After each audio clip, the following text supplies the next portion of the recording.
Hello and welcome to another episode of the Buckle Bomb Show here on Bomb Media Productions. I'm your host Bobby, and I'm so happy to be here and talking professional wrestling with you today. I'm joined as always by my broadcast partner, the Grizzly Villain himself, Anthony Rowan. How you doing, Tony? Great, brother. I'm glad to be back for another week. 2 weeks in a row. We're on a fucking roll now, buddy. Yeah, 2 weeks in a row. Well, let's get this show on the road and get moving. The first topic has been a pretty big one the last week. CM Punk, obviously, he made his return that we talked about last week. This week on Dynamite, he came out and had a big promo with Moxley and all that stuff. But to start the promo off, he called out Hangman Page, and who obviously didn't show up. Called him a coward, said something about, if I remember correctly, about if you want to apologize, do it publicly.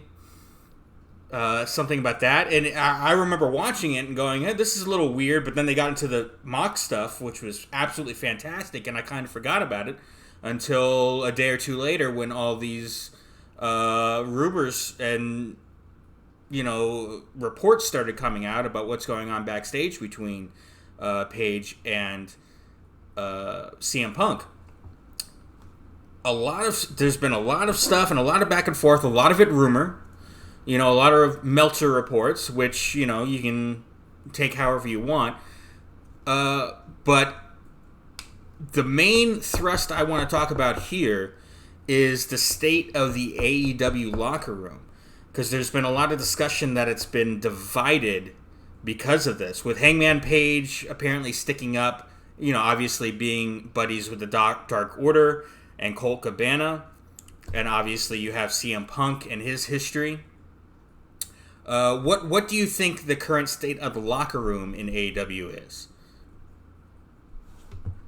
Oh, first off, I want to let you know what the exact quote was that CM Punk had said. The apology needs to be as loud publicly as the disrespect. Right, that's it.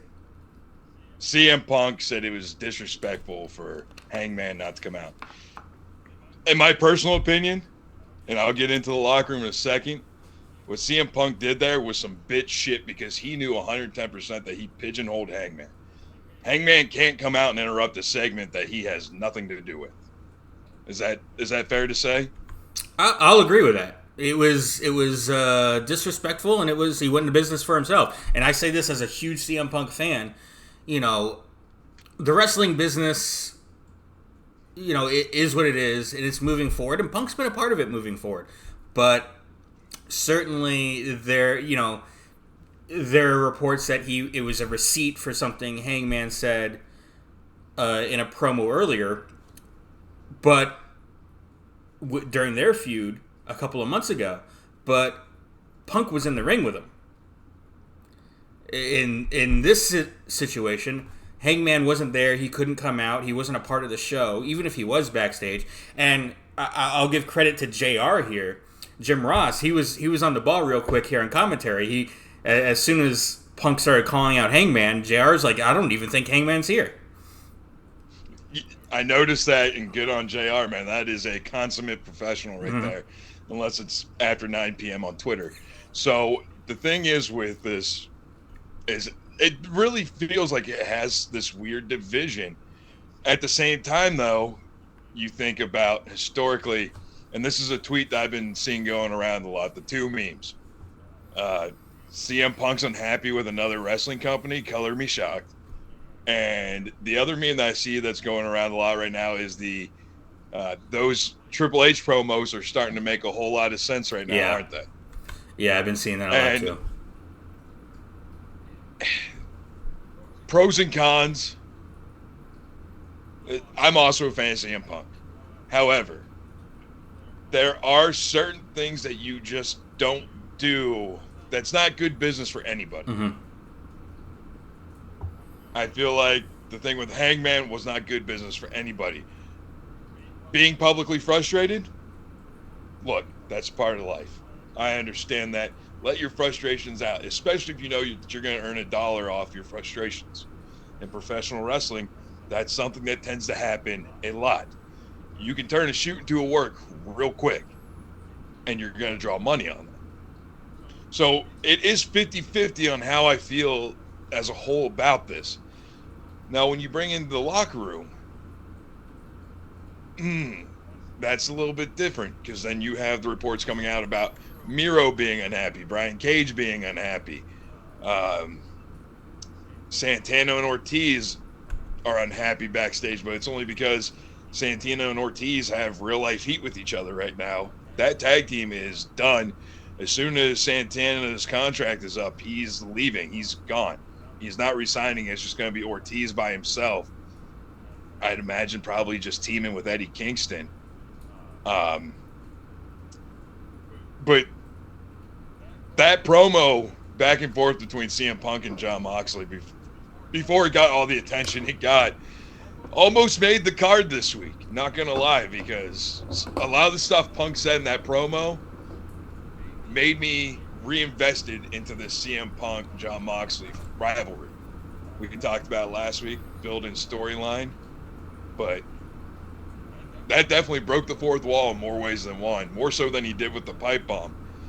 So I have a feeling it's going to get real interesting real quick, especially if what Meltzer's reporting that we'll talk about later on in Quick Jabs is the truth.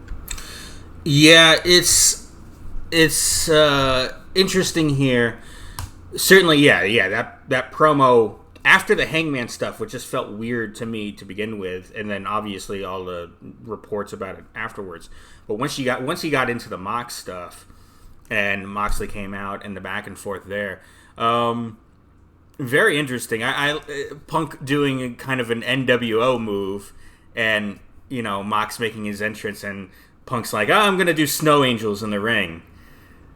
You could argue that might have been a little disrespectful too, but at the same time, that's kind of Punk, and that's his character as well. So, but and they're back and forth. They're both fantastic.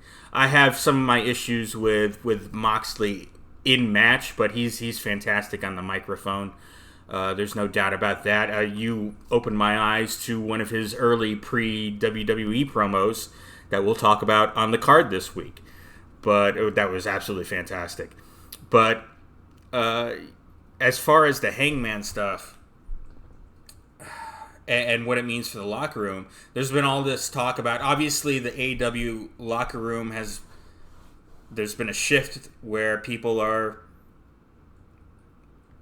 just, at least in the way people think, now that Vince McMahon's gone in WWE, like, people are happier and they have some hope and they're looking forward to things in the WWE locker room, whereas in the AEW locker room, it's almost like things have gotten a little stale and a little stagnant and people aren't so happy anymore. And, now there's starting to be, because of that, I think, we're starting to get news about how they're being treated in the locker room, Tony Khan's attitude and how he can be with people backstage. And then this comes out, which seems to have caused a little bit of a division, because CM Punk's the world champion and he represents the company and he's a locker room leader, but did he push Colt Cabana out?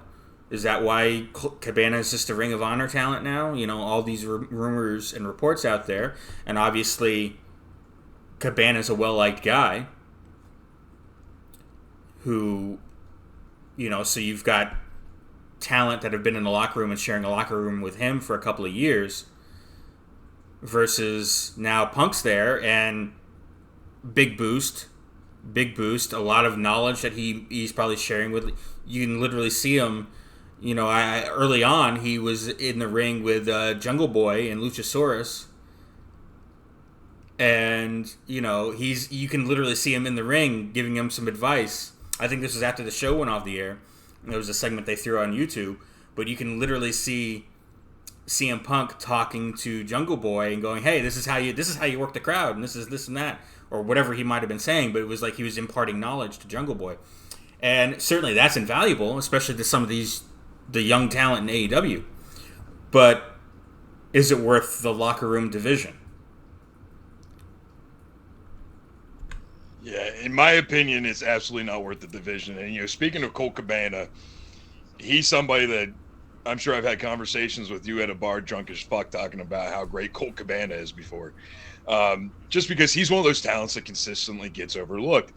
However, I absolutely had forgotten that Colt Cabana was even signed to AEW.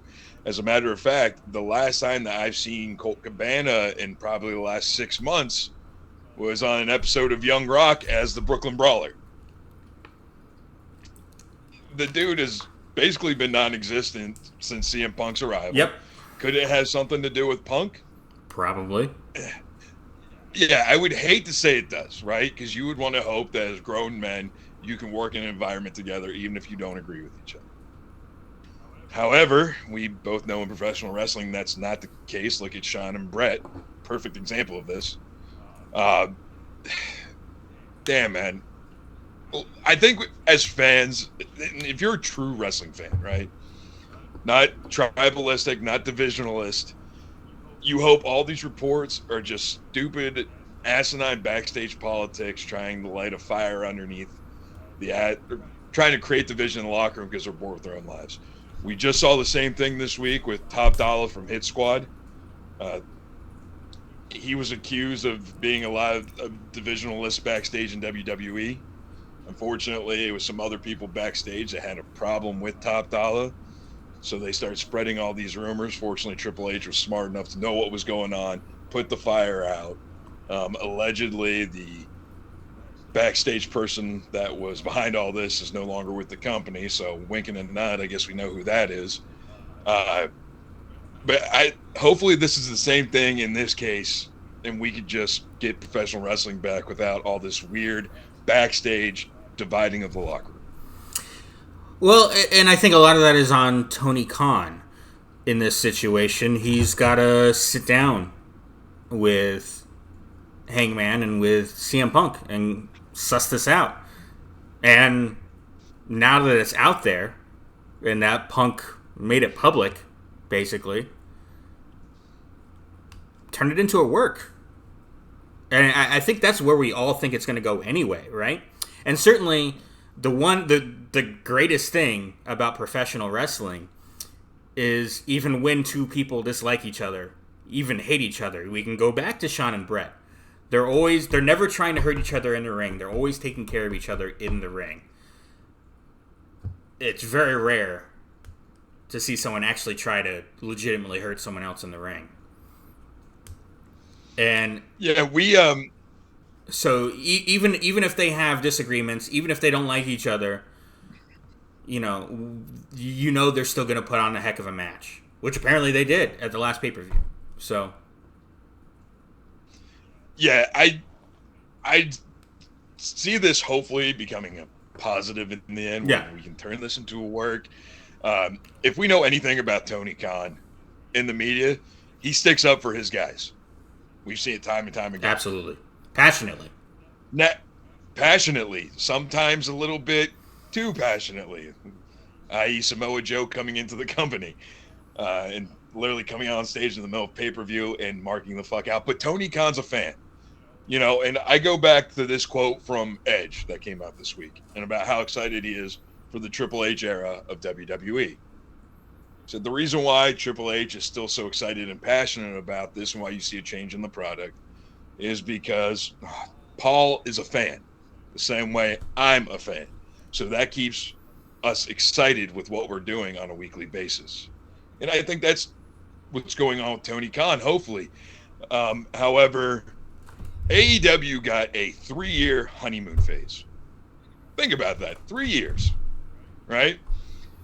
So basically now that the fucking shine's not there anymore and you're seeing the cracks in the armor, I think the real test for Tony Khan going forward is to see how he handles this backstage. And even though he will passionately defend his guys against the media, how will he passionately defend both guys in the locker room, both guys who can draw, both guys who have been the face of AEW, to get them to come to some sort of working agreement where you're not sliding one side or the other? I think that's going to be the first real test for Tony Khan as an owner of a company. And you're right there. But I also think Tony he's got a lot of charisma, and I think he can talk to people. He's good at talking to people, it seems like. And almost in a Vince McMahon way, where you can convince someone that you're right. We would hear all these stories about Vince where someone would come in thinking one way, and they into a meeting with Vince and be adamant about it, and then walk out going, "Oh, I got everything I wanted," when really they got nothing that they wanted from Vince. And I think Tony Khan seems to have a little bit of that too, where he can talk to people and he can convince them and talk them into things. And I think if Tony Khan were to sit down with these guys, and I'm sure he has or will, maybe even get them in a room together to hash it out, and then they can come up with a plan to move forward. And I think that's what's going to happen here. I think we're going to see this become a work. And then they can say, hey, this was the plan all along. It'll be a couple of years before we hear on some shoot interview what really happened. But right now all we have are the dirt sheet reports. But some interesting stuff going on right now with Punk and Hangman and the AEW locker room. Go ahead, Tony. Oh, let's just go ahead and put our tinfoil hats on for a second here. Uh-oh. You got Stokely Hathaway running around to every disgruntled AEW wrestler. We saw this with Ethan Page. I don't know if you saw the beginning part of the Ethan Page promo from a week or two ago, but Ethan Page was legitimately in the ring with security trying to stop him before the cameras even turned on for AEW. Oh, wow. I know. I did not see that. Yeah. So they said, fuck it. They let him go off on his tirade. He literally tore everybody a new asshole. The crowd was literally behind him 100% on this.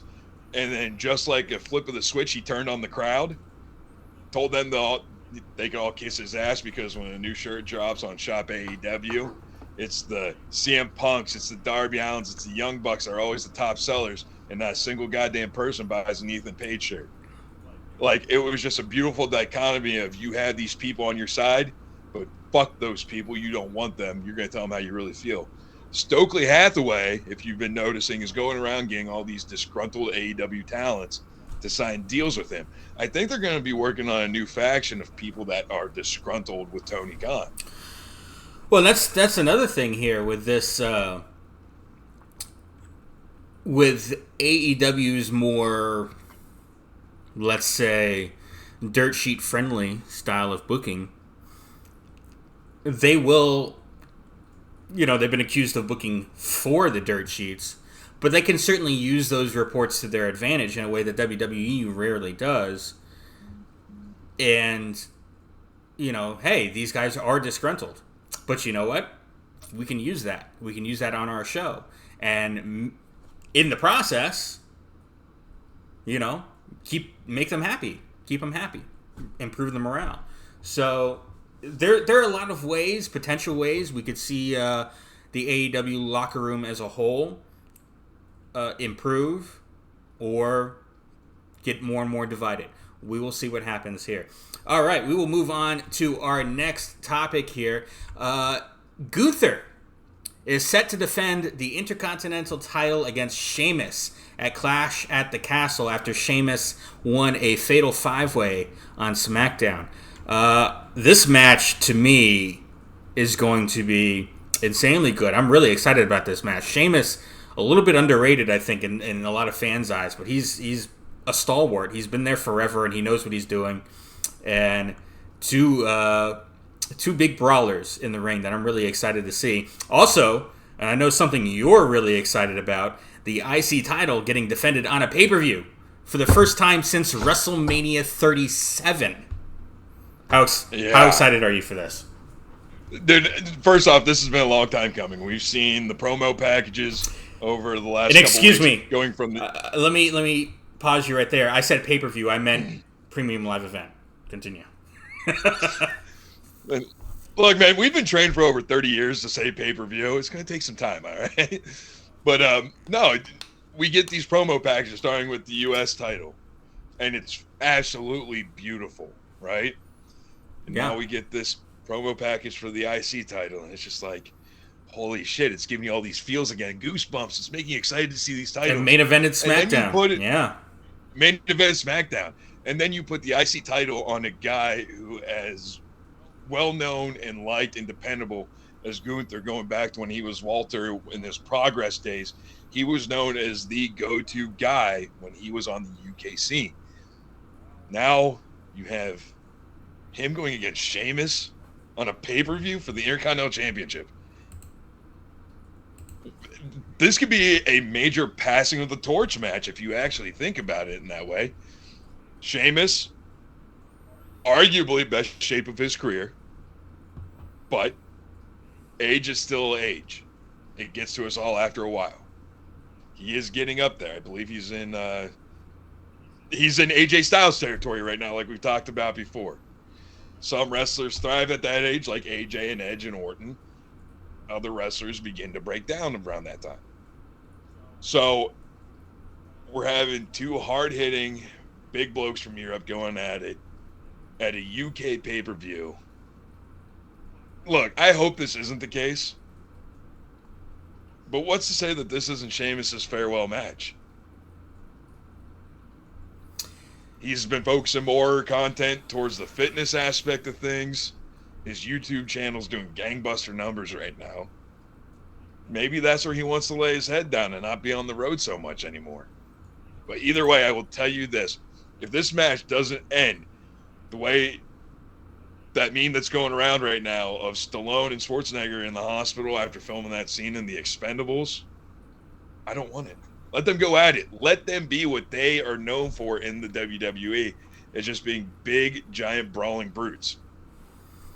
And that's what this match is going to be. Like, I'm super excited, first off, that the IC title is getting shine here.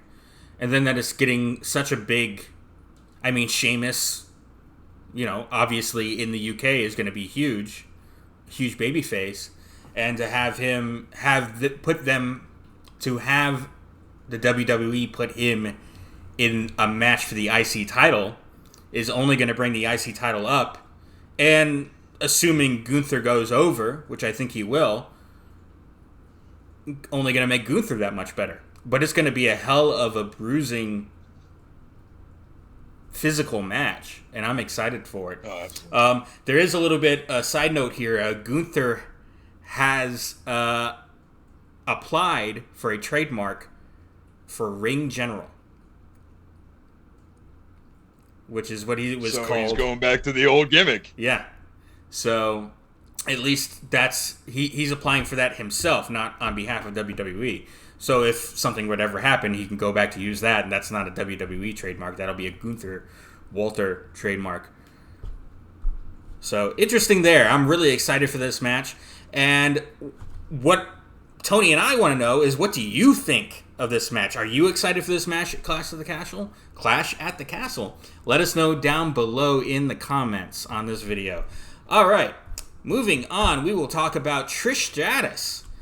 She's set to make an appearance on a string of house shows, including today, yesterday, and tomorrow on Raw.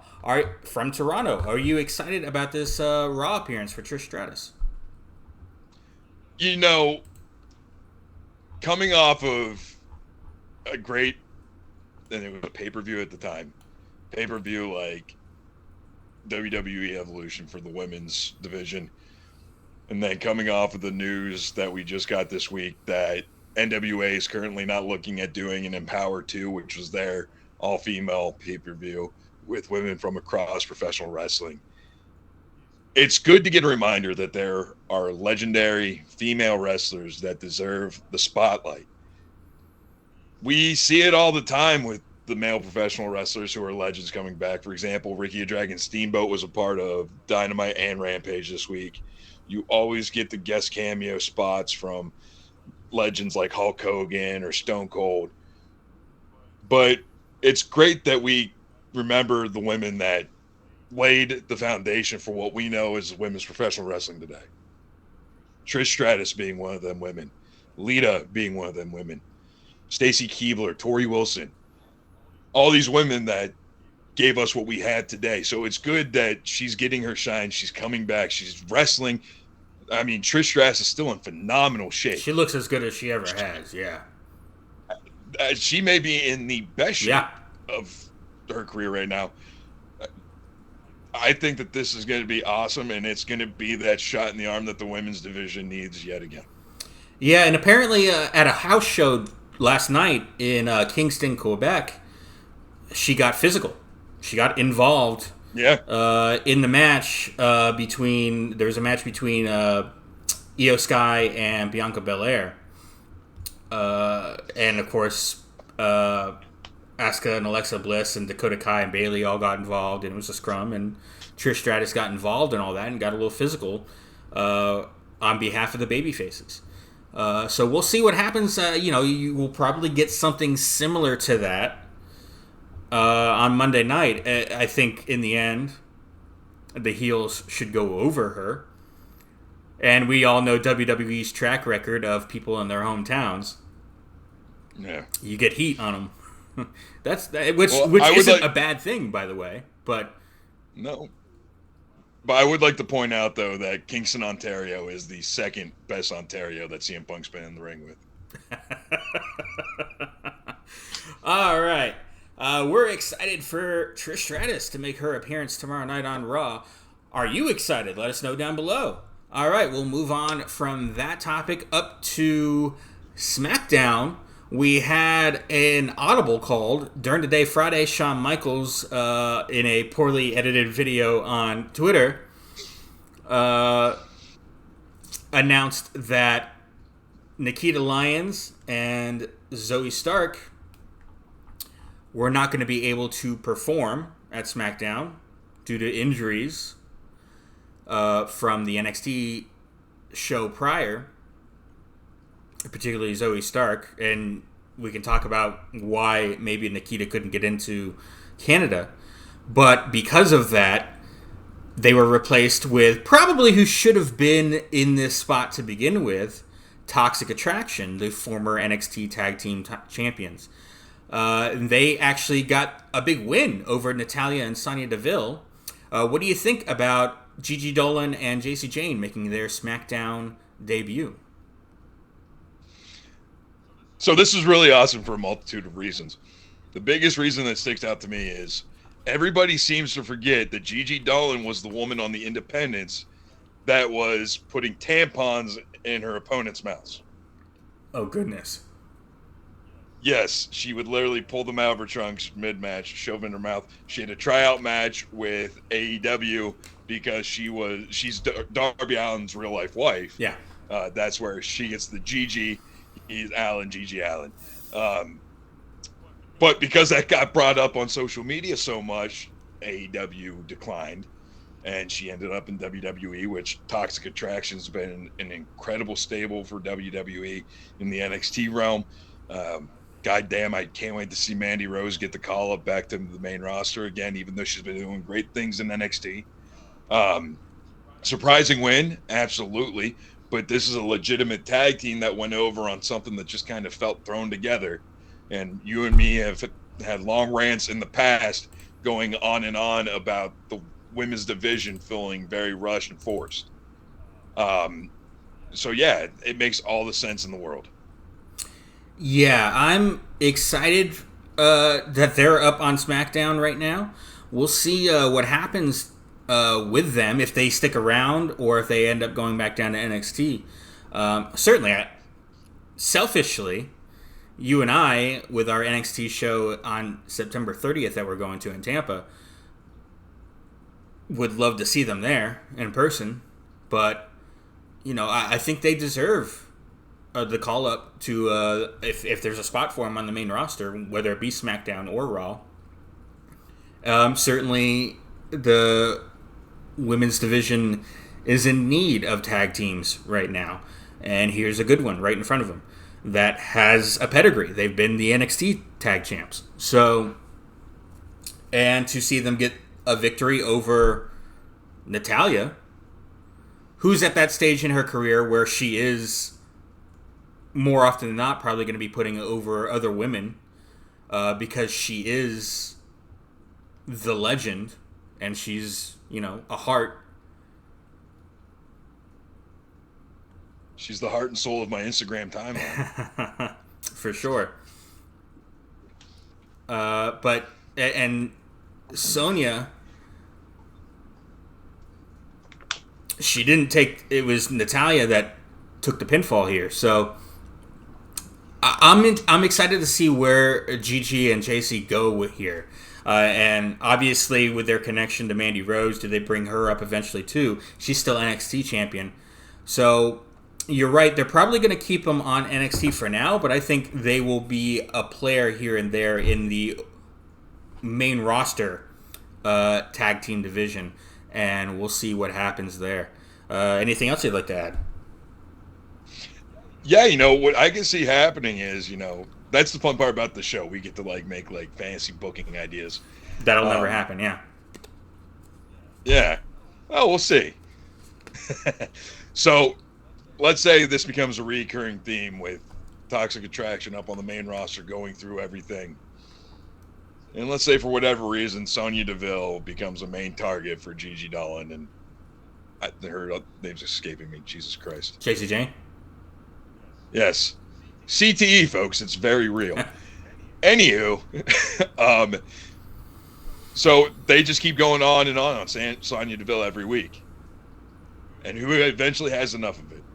Sonya's former tag team partner, Mandy Rose. You get the reforming of Fire and Desire against the new Toxic Attraction.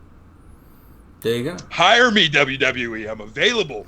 I'm cheap. That could be very interesting, and certainly I think Sonya Deville, she was so hot, had so much heat at the end of that of her run as a WWE official,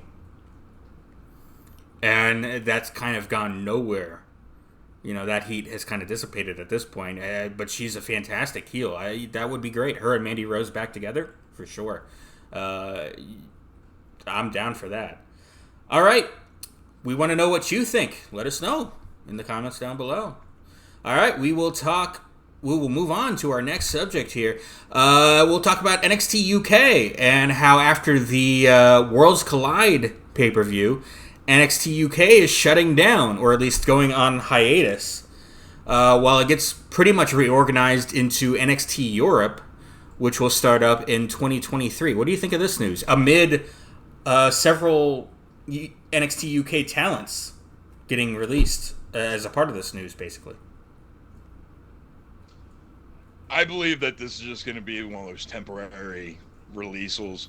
A lot like when Ring of Honor folded and they didn't really know what was going on with the promotion at the time. Most of these people are going to probably come back. But now you're expanding your horizon of all across Europe and not just UK wrestlers. Europe has a great wrestling scene. Walter is the prime example of that, coming from Europe. And even though he built his reputation up in the UK. So it's going to be really interesting to see WWE and Triple H find more of that talent from over there. What I think is irritating about this, aside from the fact that you are going to have people without a paycheck for a couple months, which is terrible, especially in this day and age. And I don't know what the cap is on NXT talent or what NXT UK does numbers-wise. But I think the most frustrating thing in my end, as somebody who likes continuity, you have Tyler Bate show up on Heatwave with the NXT UK title. Before he's technically won it on NXT UK TV, yeah. Because that episode hasn't aired yet. Right. Don't! But they want to set up the World Collide pay-per-view. And, I guess they figured, you know what? We'll go ahead and do this. People already know that that's been recorded or whatever. People that are paying attention to NXT and NXT UK probably already know that anyway. So we'll go ahead and just put him on TV as the UK champion for NXT because we want to set up Worlds Collide.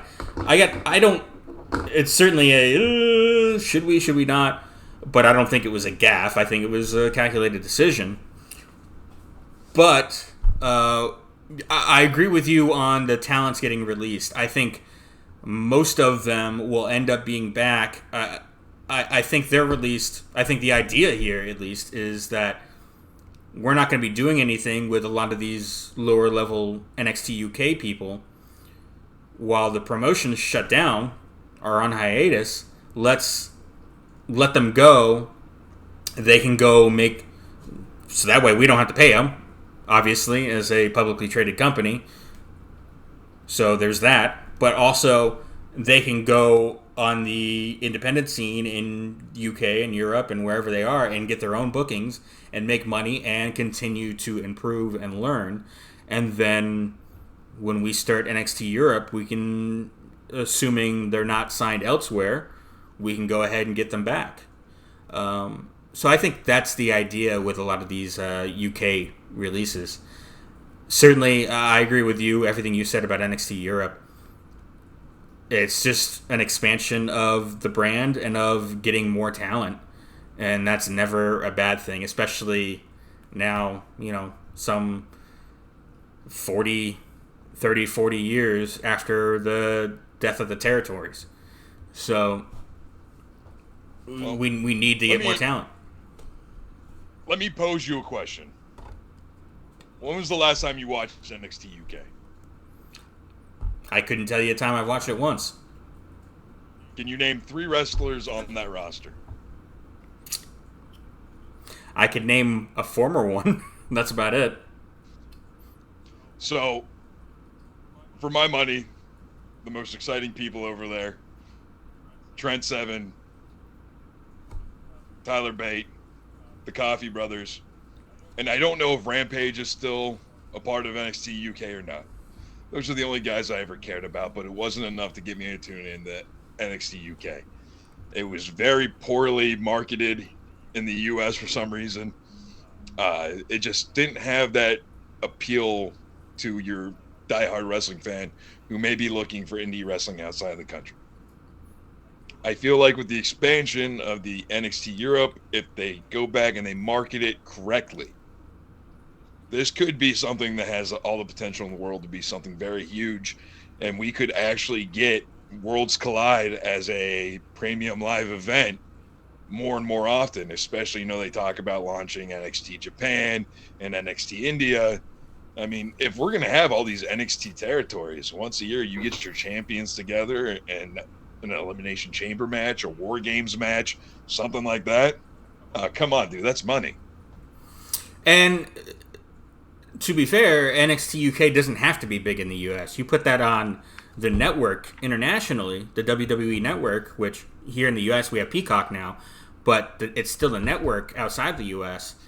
And you put NXT UK on there, or NXT Europe now, and then if you end up expanding to NXT Japan and NXT India, these are brands that are never going to do big numbers. They'll be put on Peacock, but it's not something that's going to attract a U.S. audience. So they're not going to put a large amount of advertising into it here in the U.S., but in those markets, they will be huge. And you're growing more talent to eventually be brought up to the main roster, which is a win-win. So I'm excited for this. I think it's a good deal. A little side note here. I want to discuss Shawn Michaels as a part of this, becoming an executive with WWE. What do you think of this? And becoming, I forget his exact title. Let me go find it real quick. But what do you think of Shawn Michaels becoming an executive? It's Executive Vice President of Talent Relations.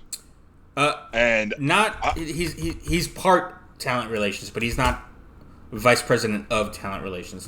Go ahead and give me your thoughts. Yeah, dude, Shawn Michaels deserves it. Yeah.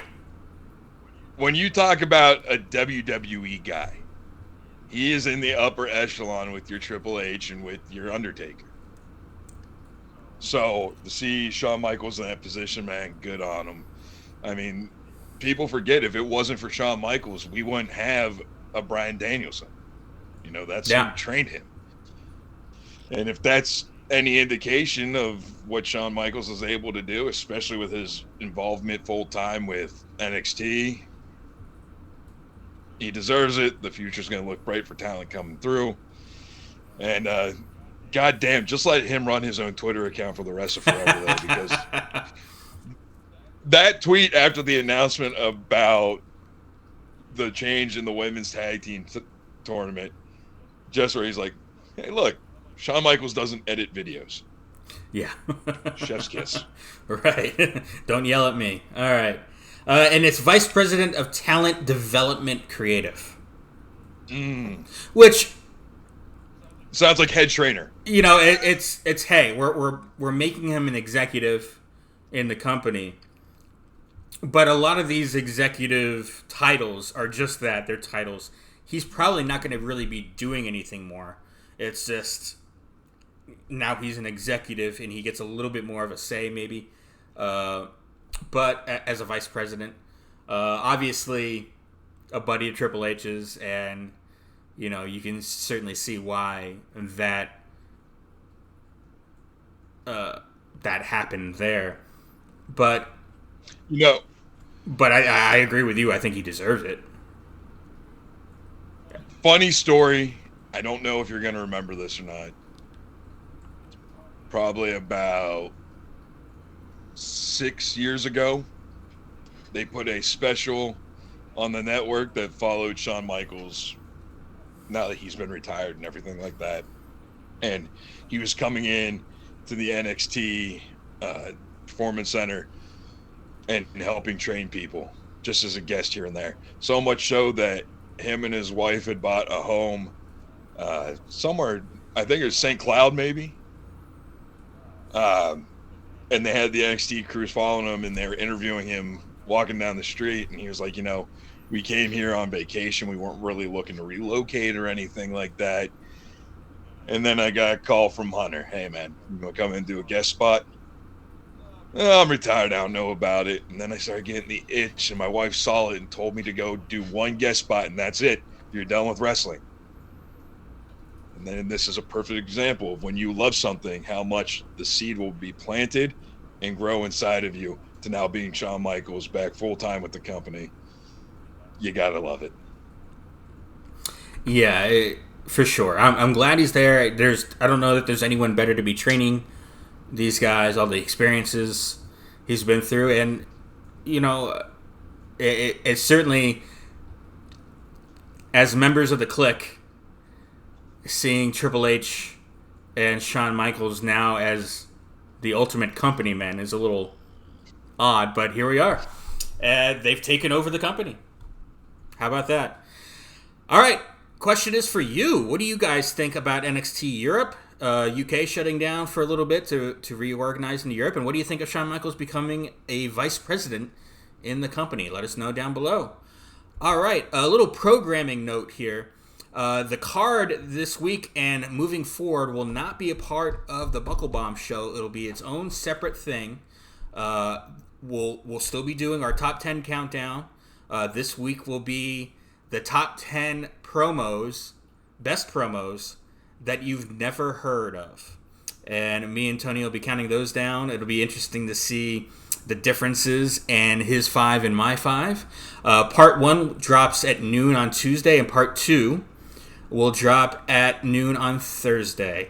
We'll try to keep those a little shorter than the first couple were.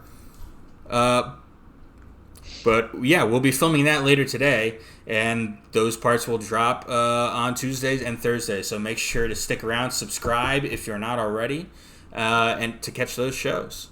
All right. We'll move on to our quick jabs to the face. I know you had a couple of things you wanted to talk about. I want to talk about one thing real quick, is the Charlotte. I don't know if you had time to watch this. The Charlotte interview on Steve Austin's Broken Skull Sessions on Peacock, but it was a pretty excellent interview. They went through her whole career pretty much. Emotional at times, obviously, the reasons she got into the business, discussing Reed, her brother. And it went through the title swap with Becky Lynch, and did she drop it on purpose? She says it was an accident, and then they even discuss they even discuss Sasha and Naomi and what happened there. And obviously, Charlotte says I wasn't around for that, but she can't imagine not being able to ever wrestle Sasha again, because that's her best opponent. So, did you get a chance to see this show? This is actually on my watch list for when we get off of here. I was going to put it on because I have some things I need to do around the house, because I want to listen to what Charlotte has to say. I honestly find her interesting as a performer, even though she is my WWE equivalent of Kenny Omega. With that, I mean, sometimes getting a break from that person is good for the heart. Distance makes the heart grow fonder. And sometimes, admittedly, WWE tries to shove Charlotte down your throat. But I am excited to watch this for good reasons. But at the same time, though, it's a little too much for my taste. But it does make me happy to know that Charlotte thinks so highly of Sasha. I mean, like you said, one of her best opponents. My God, dude. For everything Charlotte has accomplished in such a short time with WWE, and I mean, I guess in terms of like women's division, for the shelf life for the women's division in the history of WWE, you got to think like Charlotte and Becky are probably, they're probably the longest tenured with the company. Wow. That's something to think about. But yeah. All right, let's go ahead and move on to the other jabs you wanted. I know you had a whole list of things you want to discuss here. Let's go ahead and talk about those. Absolutely. First and foremost, if you've been following the Buckle Bomb show for any point in period of time, you know how much I despise the infamous Vince McMahon name change. He wants something to be his own. And according to WrestlingNews.co, one of my most hated ones might be getting a change.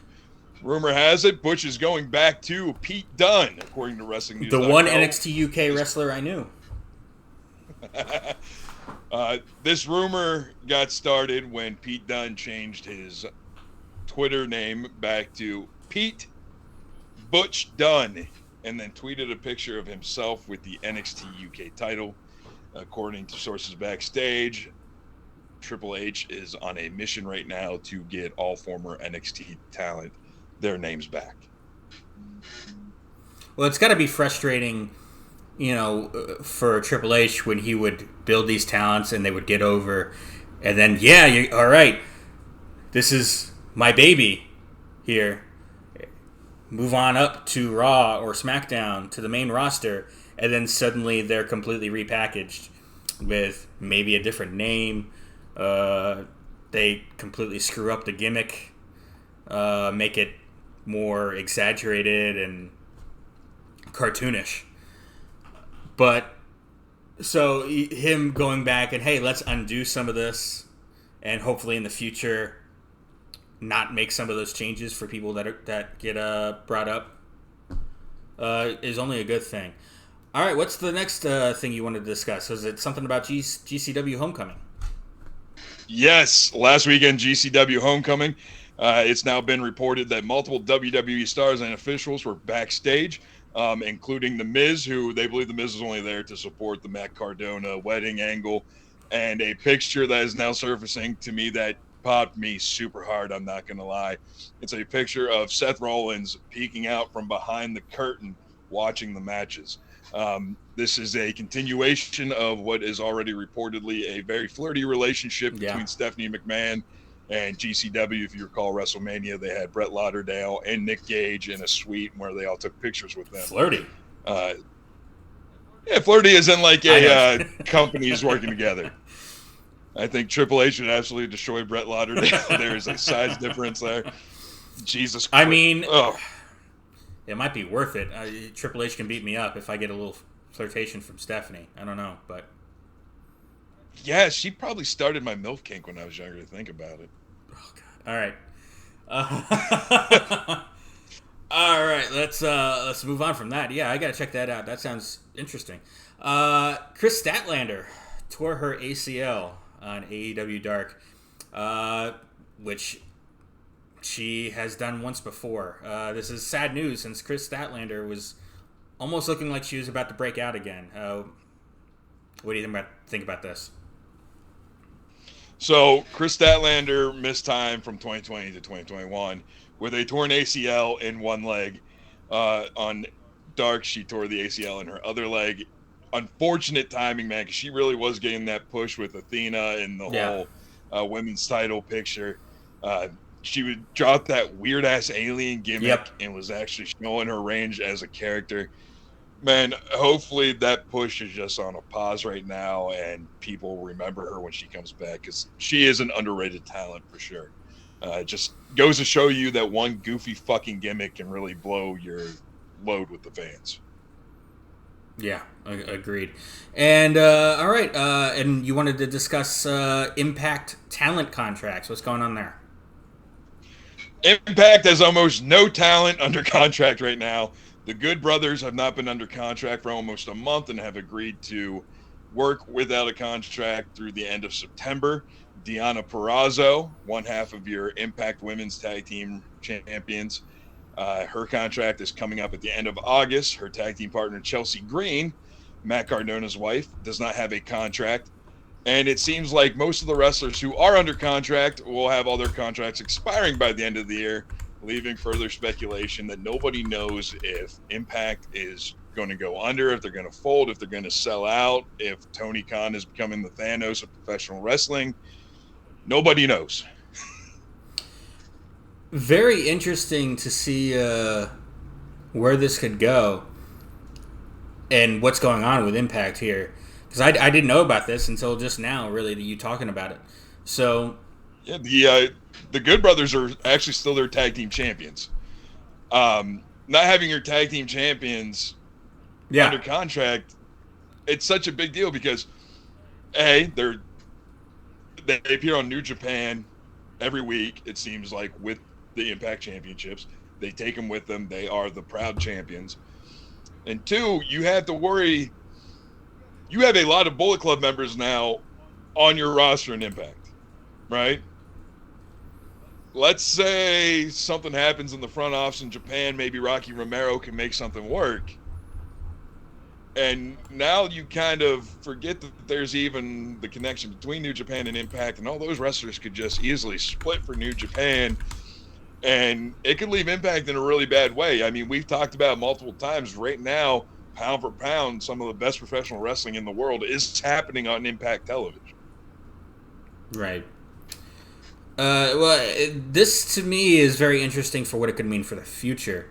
Do they have plans to re-sign talent, or are they maybe thinking about shutting down? They're not sure about their future, or when is their deal with Access TV? Could that be coming to an end? I don't know.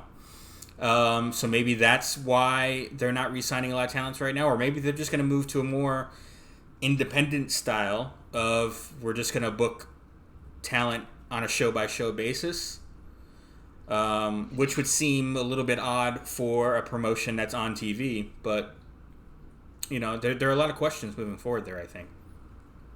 I do like that last idea, though. I feel like if that could work for any company, it would be Impact. You got to think, last year, for most of the year, their champion was an AEW contracted wrestler.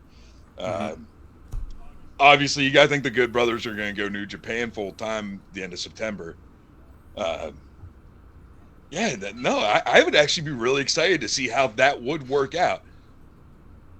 Yeah. Huh.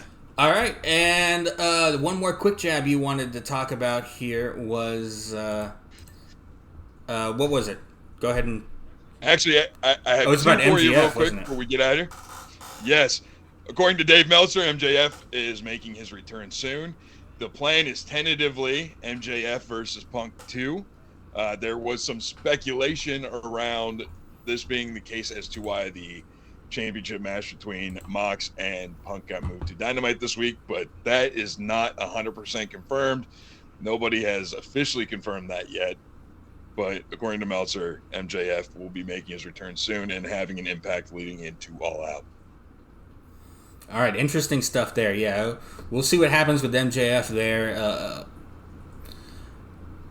It was I saw the headline of MJF returning soon, maybe. I'm like, how is this news? But we as fans get really hopeful, and we let ourselves down. I imagine it's a lot like what being a Dallas Cowboys fan is like, because at the beginning of every season they're yelling, "We them boys, this is our year," and then by week 14 you're realizing it's not your year. And I feel like we do this with talent over and over and over again. I'm guilty of doing it with Bray Wyatt last week on Raw, the whole glove thing. Yeah, my nipples were hard for a little bit, and then I realized that Dexter Lumis also wore gloves. So we put ourselves in this weird position almost every day.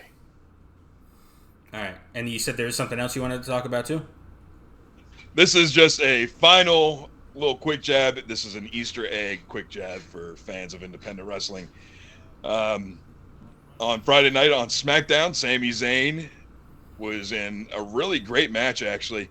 And on commentary, Michael Cole referred to Sami Zayn as El Generico, his Ring of Honor luchador character. So there is a world out there where Michael Cole knows who El Fagador is, or not El Fagador, El Generico. Jesus Christ, CTE is real, folks. And the other little Easter egg was they did the Viking traditional festival little vignette with the Viking warriors, or Viking Raiders, however you want to call them. And the high priestess that was marking their face was in fact Sarah Logan. Yeah. So hopefully she'll be coming back. Hopefully she'll be coming back. I'm excited to see them actually try to make the Viking Raiders something serious rather than kind of just a funny gimmick that comes out in jobs more often than not. We'll see what happens there. But I like that they had a little promo package there. And forgive me, I'm sweating a lot. I don't have AC in my apartment right now. I got to get that fixed hopefully tomorrow. But excited to see where they go with the Viking Raiders and Sarah Logan, if in fact that was her teaming up with them. They didn't show her face a whole lot, so I don't know if it was they were just using her in that, or if they're actually going to be bringing her back. But we'll see. All right, anything else you wanted to discuss? I think that pretty much sums up on my end. All right. Well, one thing we do want to discuss is you guys. And we want to have a discussion with you more than talk about you. But hey, let us know about what you think of all the subjects down below in the comments. We want to have a discussion with you. We'll be down there. If you talk about it, we're going to respond. We want to talk to you. Please like the video, subscribe, share if you feel so inclined. If you enjoyed the video, if you didn't enjoy the video, maybe just shut up and don't talk about it. Don't say anything about not liking it, for sure. Be on the lookout for Qualified Human. I'm still deep in editing that when I got time. It's Tony's interview show, non-wrestling, but there's some good stuff in there that to be looking forward to. And be on the lookout for the card every Tuesday and Thursday. Tony, love you, brother. Love you too, brother.